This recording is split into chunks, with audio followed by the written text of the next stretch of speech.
आपको कांग्रेस के सांसद धीरज साहू तो याद होंगे, जो बीते दिनों अपने कैश लोग के उजागर होने की वजह से सुर्खियों में आए थे। जी हां, आयकर के विभाग ने दरअसल शराब कंपनी में तलाशी अभियान चलाया था, जिसके बाद 351 करोड़ की अघोषित नकदी और 2 करोड़ 80 लाख के गहने बरामद किए थे। अब केंद्रीय प्रत्यक्ष कर बोर्ड ने इस पूरे मामले में प्रेस रिलीज जारी कर जानकारी साझा की है।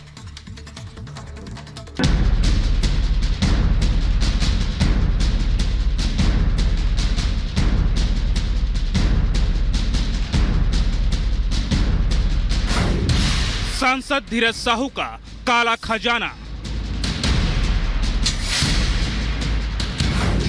176 बैग में 351 करोड़ कैश बरामद। बरामदगी पर सीबीडीटी का बयान। 351 करोड़ की अघोषित नकदी, 2 करोड़ 80 लाख के गहने जब्त। कांग्रेस सांसद धीरज साहू के ठिकानों पर पड़े छापे में मिली अघोषित संपत्ति पर केंद्रीय प्रत्यक्ष कर बोर्ड ने प्रेस रिलीज जारी की है। इस प्रेस रिलीज में बताया गया कि साहू के ठिकानों से 351 करोड़ की अघोषित नकदी और 2 करोड़ 80 लाख के गहने जब्त किए गए हैं। इनकम टैक्स विभाग ने कांग्रेस सांसद धीरज साहू से जुड़े ठिकानों पर छापेमारी की। ये रेड 3 राज्यों उड़ीसा, झारखंड और कोलकाता में दर्जनों जगहों पर कई दिनों तक जारी रहा। रेड की तस्वीर जब सामने आई तो लोग दंग रह गए। नोटों की गड्डियों से अलमारियां भरी पड़ी थी।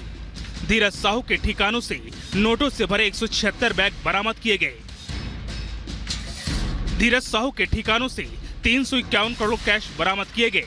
आयकर विभाग ने एक साथ एक ऑपरेशन में इतनी बड़ी रकम कभी भी जब्त नहीं की थी। धीरज साहू के ठिकानों से सिर्फ कैश ही नहीं निकला, बेहिसाब गहनों के साथ साथ और भी कई चीजें जब्त की गईं। धीरज साहू के ठिकानों से कई दस्तावेज और डिजिटल डेटा के रूप में कई सबूत जब्त किए गए। इन आपत्तिजनक दस्तावेज डेटा में कैश के लेन देन का जिक्र है। साथ ही धीरज साहू की बिजनेस से जुड़ी कई अहम जानकारियां भी इसमें मौजूद हैं। धीरज साहू के ठिकानों से 2 करोड़ 80 लाख के गहने भी जब्त किए गए। धीरज साहू के ठिकानों से जब्त की गई रकम और गहनों पर सीबीडीटी ने कहा, तलाशी अभियान के दौरान मिले सबूतों से पता चलता है कि ये समूह शराब कारोबार से मिली आय को बड़े पैमाने पर छिपा रहा था। Bureau report, Republic Bharat.